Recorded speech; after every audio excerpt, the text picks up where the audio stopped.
Welcome to Recovery Recreation TV. I'm your host, Susie Lordy. I'm also the founder of a nonprofit here in Massachusetts called 24-Hour Power Inc. And we do recovery graffiti or recovery art all over the state of Massachusetts. And before the pandemic hit, people would come up to us and they'd say to us, Susie, there's nothing fun going on around here. Now, we know that's not true, but we also saw the reason we better go out there and hunt down stories to let them know what's going on every month, all over in every zip code in Massachusetts. So from Fitchburg to Falmouth and everywhere in between, we're going to bring you stories every single month on our show that show you what there is out there that's healthy, that works for your lifestyle. So sit back and enjoy the next 30 minutes with us. Don't think you can't have fun sober. You just haven't hung out with us yet. Let's start off the show with one of my favorite all-time topics, horses. Yes, please welcome Heidi Medas. Heidi is the founder of Smokey Chestnut Farm Rescue. Heidi, it's so nice to meet you. Thank you, Susie. It's so nice to meet you as well. Give us a little insight, if you will, about what Smokey Chestnut Farm Rescue is all about. Is it just a horse operation, or are there other pieces to this puzzle? So basically, we are a horse rescue. We have 13 horses and 3 goats and 3 little pigs. So no way! Yes. So in the last year, we've expanded. These other animals also needed homes, and I felt that it was good to open our hearts and our minds, even though we're basically a horse rescue, to offer these an opportunity for safety. Sure. So how do people find you? Like how do you get these horses or pigs or goats? Like, somebody bring them to you, or do they contact you? A great question, Susie. So each one has a different story, just like people come with their very own stories. Some of these animals, the caretakers have gotten ill or fallen into financial problems, and they reach out and they ask if we can help. And if we can, we do. Some of the other horses, I've actually gotten from a place called a kill pen. And for those who do not know, there are every year 100,000 horses that go to Canada and Mexico to be slaughtered for food. So there are what are called kill pens, and basically this is their last stop before they get on the truck to go. And so different rescues will go into these areas and they'll try to showcase the horses that they think could be placed or should be placed, especially the older ones that they think won't make the ride to Mexico, or say they're young and they have a lot of years ahead of them. Then they'll try to showcase that horse so that anybody who can step in and do a rescue will, so that horse will have an opportunity to live his or her life fully. So they come from a wide variety of places. Like I said, each one is individual and each one has an amazing story. So how did you get involved with all this, Heidi? Was this a dream of yours from the get-go, or what? It was. When I was little, I just loved helping those in need. And I was always drawn to the ones that needed it most. And I just always had a dream about being older, when I was older and I could take on the responsibility physically and financially, to be able to step up and advocate for them and really just open my heart and my home and take them in. And it's a total walk on faith. We're donation driven, and some months the donations don't come. But I believe when you're doing what you're supposed to be doing in life, that things work out for you. So we've always made it through. And how long have you been in operation for? 2012, we went formal as a 501c3. Prior to that, I always did rescue, but then we thought, well, why not try? Because that way, when people do give money, it's a little bit of an incentive because it's a tax deductible donation. Sure. So I figured, why not? That might encourage some people to give. And how do they contact you? Where are you located? You're in Norton, right? Norton, yes. And so we have a full, beautiful website that my daughter designed last year, and it has all of the contact information at smokeychestnutfarm.com. So there's email address or my cell phone. I'm very approachable, very reachable. So I don't mind however people want to contact me. The only thing we do ask is that people don't come straight to the property because I actually do work outside of the home as well. The email address is Heidi Medas, HeidiMedas @yahoo.com. And the cell that you can call and or text is 508-962-7027. Perfect. And in addition to donations, do you need volunteers? I mean, what kind of help could you use? Okay, so it would depend on the person, and it would depend on the time that they could help. As I said, I do work, so it would have to be a time that was mutually convenient for the both of us. Sure. So what I recommend is if people are interested in volunteering, to reach out, come meet me, come meet the herd, and see if we're a good fit for each other. And then if we are, inevitably we'll work something out. Now, the name of your rescue, because it's Smokey. So now I know Smokey has his own story, right? So yes, he was a police horse and in very tough shape because you can imagine after all those years of walking on the pavement, it really kind of does a job on your joints, like with arthritis. So he was in tough shape when I got him, but he had so much pride and so much beauty. I knew he didn't have very long to live because he was in such tough shape, but that is one of my passions is seeing the soul of the animal, not the physical stature. Like, it doesn't matter that they're sick or they're old. Like, to me, I just see their soul. So he just had so much to offer and he was so full of love. I took him in and he did last for a good few years and we just wanted to honor him. So we named the farm after him, even though he's passed. That is just incredible. And what a place to live out the rest of your years. I mean, I would want to wind up at your farm if I was a horse in need, that's for sure. I can feel it right through this Zoom interview with what's going on with you, and you're full of goodness and light. And I can sense that in the soul as well. What is this Friends of the Farm Summer Explorations all about? That's a summer program that we're offering to children in the community. It doesn't have to be just in Norton, but any of the local surrounding communities as well. It's for children who are ages 5 to 10. Mm-hmm. And all of the information for registering is on the website, smokychestnutfarm.com. And we really just want children to come and enjoy being out in nature and get away from the technology. Absolutely. Yeah. Oh my gosh, I'd have their cell phones drop them at the front door, you know? Right. We've got you now for an hour or two. Exactly. So we have another lady who's helping me. She actually has her master's in teaching. And so she has so many lessons planned out. It'll be a lightweight curriculum. Like, we will do real work, reading and science and math and all that good stuff, but it'll be in a fun way. And wow. I think when the kids can relate it to animals and like real life experiences, it becomes more fun for them and more memorable. Oh, so sure. We'll use, the animals to the extent that we can to incorporate into the lessons. But I think it'll just be nice to be outside and get some fresh air and just be together, and it'll just be fun. So check it out if you're interested. Absolutely. I'm going to direct everybody to your website. I think what you offer and what you're all about just speaks volumes about what our communities. These are the kind of stories that it's truly a pleasure and an honor to have on Recovery Recreation. So I thank you so much, Heidi, for joining us today. It was a pleasure to be here, Susie. My pleasure. Thank you. Great. Stick around. We'll be right back. Till then, peace out. Welcome back to Recovery Recreation. Let's go and talk with Nate LaRose. Nate is the Director of Parks and Recreation for Fitchburg. And Nate, it's so great to have you with us on a bunch of levels. One, let's face it, everybody is dying to get outside after this pandemic, okay? And what better place to go than to hit the greenway, whether it's a golf course or a park? And that's where you come in. Yeah, it's been a long year, and I think that this year has taught us just how great parks are. The winter felt really long.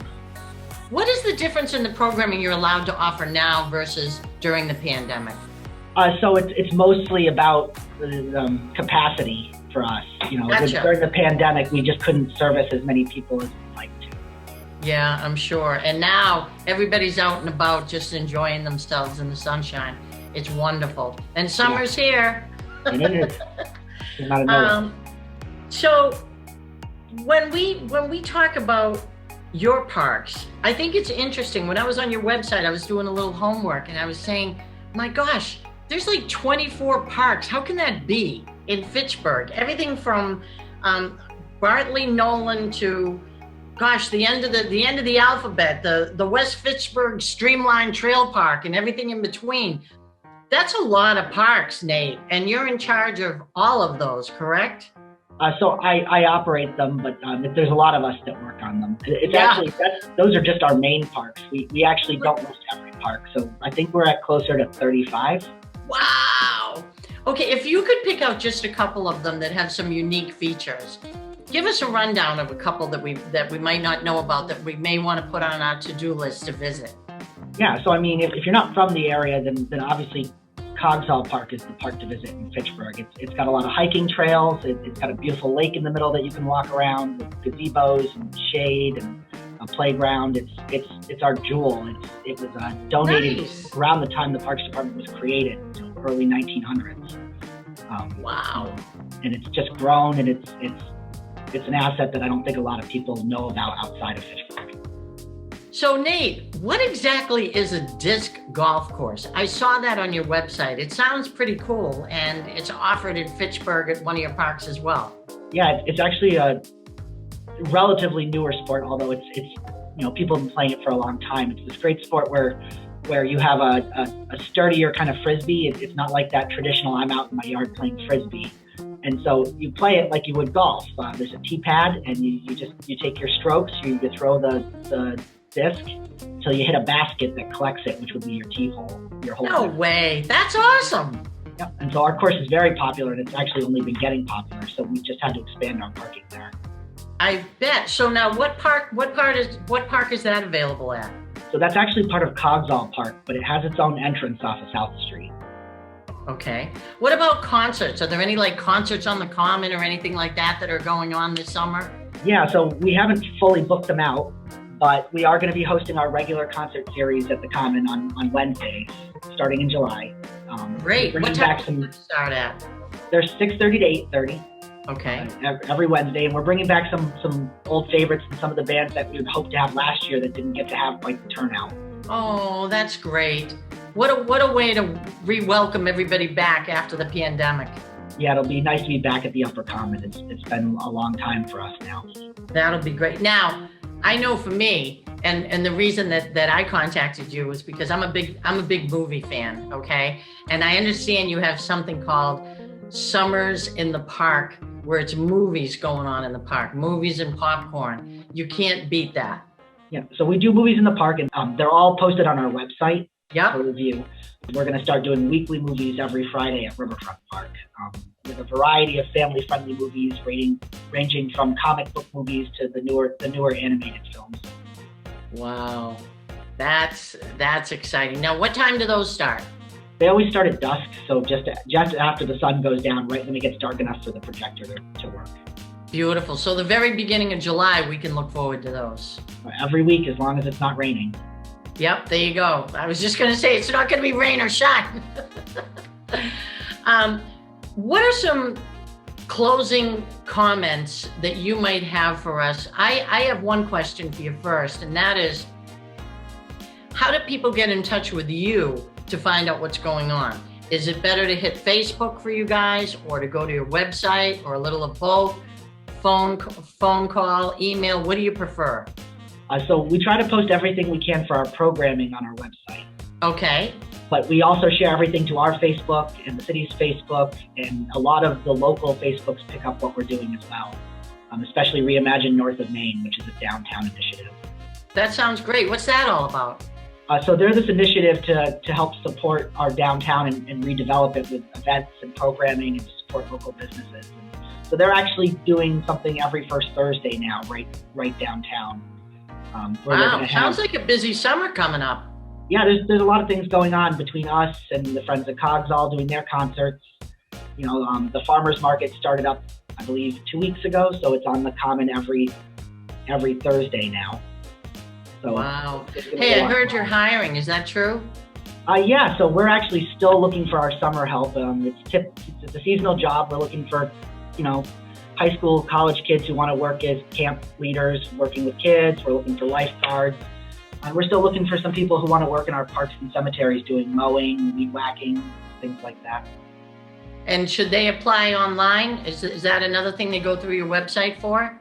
Yep, we only accept applications online now. So if you go to our homepage, there's a button that says jobs, and it takes you right to the application page. Perfect. Nate, it's been great talking with you. Thanks so much for joining us today on Recovery Recreation.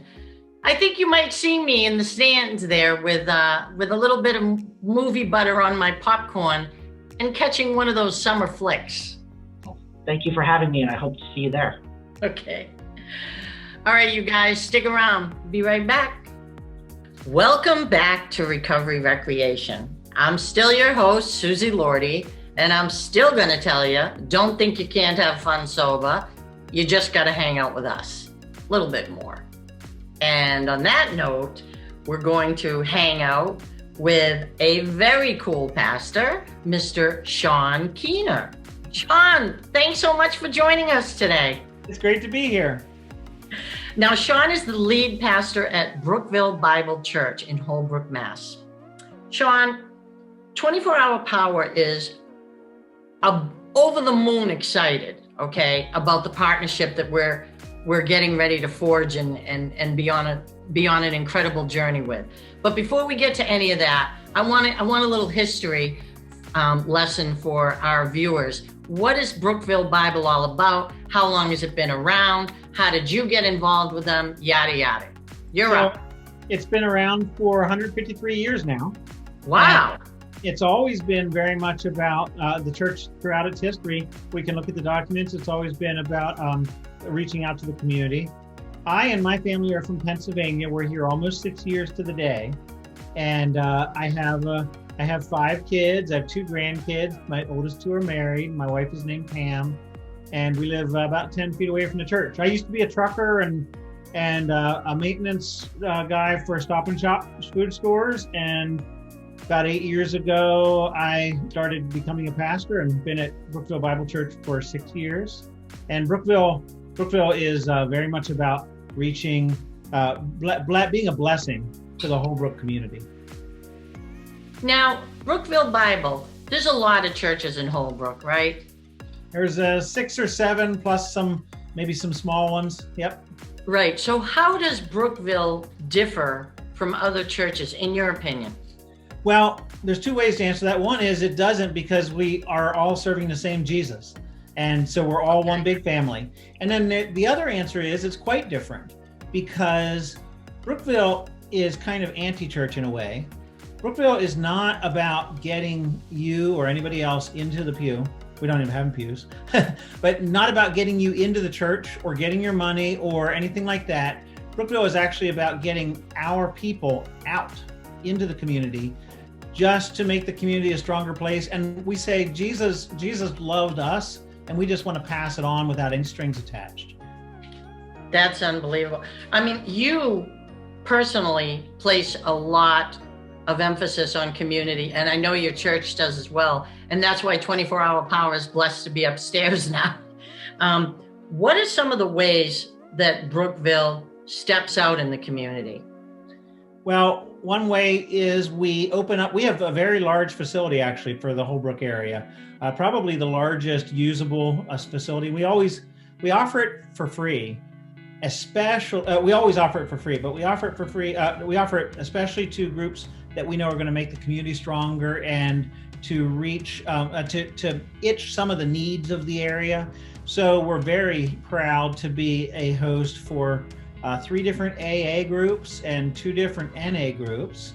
And over COVID, there was a girls ballet class that we were able to help rescue to give them a place to meet. And Girl Scouts and a bunch of others meet there. Yeah. So that's one way. And the other way is we go out into the community and we try to do things for the community. And we really actually, it's not so much, if you want to know the inside baseball, it's not so much about about doing projects. What we're really our goal is to build relationships so that we're not also isolated. COVID taught us, that we should be too isolated, basically. And we want to build relationships. We think that makes a community stronger. And we think also people really need Jesus, and maybe they don't know it. And if they see how much he means to us while we're building a relationship and friendship with, and helping people build friendships, if they see that, they'll be won over by it. Well, your ministries are all over the place. And I know that you mentioned on your website, you talk about regional and global partnerships. And what is that all about? Like, what's going on with you guys with Georgia? I think that's super exciting. So our burden is for Holbrook, especially for the 02343 zip code. And that's where our heart is. But our heart is also for the region, for all of New England, and we do a lot for that, and for the world. So we have some partnerships actually in Chad and Uganda and Niger. And, wow. But then the partnership in Georgia it's 3 churches in Georgia who see our passion for Holbrook and know that we need help. We need bodies and just a kick of adrenaline. And so they're going to come up, they're going to start a long-term multi-year partnership that is reciprocal. We'll go down and help them with some of the stuff that we've learned about how to make church work well. And so we'll be doing some of that stuff. Plus we'll be getting them out of their Georgia culture and helping them see a New England culture. But they'll be coming up here and they'll be really helping us bless Holbrook like we want to do. Yeah, what are some of the community activities you've got lined up for them? I understand the list is getting longer by the day. Yeah, our plan is on at noon on Wednesday, July 21st, to have a great big town picnic, just to give the town something to do, get together. Again, it's that building a stronger community and relationships. We plan to help to put in a first responders tribute right in the town square. Wow. And we're going to we're probably going to build a whole bunch of benches for the town parks. Unbelievable. July's busy for you guys. You also have a kids camp coming up, right? Day camp. The week of July 11th, we have a day camp, and we're still figuring that out. It might be 2 hours a day, or it might be a little longer than that. And then, or might be like 5 hours a day, but it might be 2 hours a day. And then the week of July 18th is when the 3 Georgia churches are here, 36 people to help us do stuff in town. And wow. Also to fix up our facility, because we have a big facility, but it's aging and we don't really have too much money to do it or people to do it. So they're going to help us fix up the facility, and that directly helps not us, but Holbrook, because Holbrook gets to use our facility. Well, this is community in action, and I can personally vouch for this church.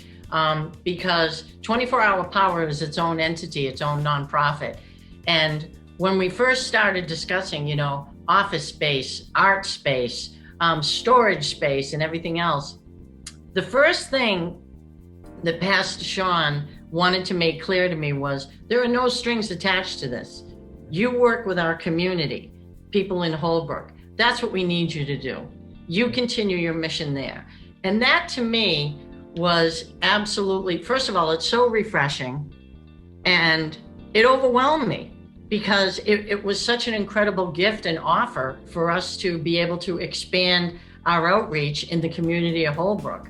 So look out, Holbrook. We have some big things lined up for you, and we can't wait to get started, honestly. This is such a joy. That's a picture of Jesus. We want to reintroduce vibrant, selfless Christianity to the Holbrook area, because Jesus brings life and hope and purpose. And on that note, honestly, that is a wrap. Any final comments, or how do people get in touch with this church? How do they get in touch with you directly if they want to get involved with your activities? We are so excited to work with 24 Hour Power too, and can't wait to see what God does for our town in that.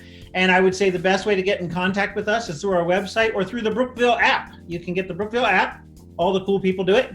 And you can do all kinds of things on there. You can contact us, find out how you can be involved. Brookville runs on Teams, not on me. In fact, I don't do much as the lead pastor. Oh. Brookville runs on Teams. So the more people, the better. All hands on deck, the more we get done. That's it. Well, thank you, Pastor Shawn. I really appreciate this time with you. All time with you spent is well spent. And can't wait to get 24-hour power up and running at Mach speed in Holbrook now. So that's all thanks to you and letting us be there. And believe me, we'll never forget it. And that, my friends, is a wrap. On behalf of our staff for Recovery Recreation, we wish you an amazing July. And please don't forget, you definitely can have fun sober. You just got to hang out with us more. So until next time, peace out.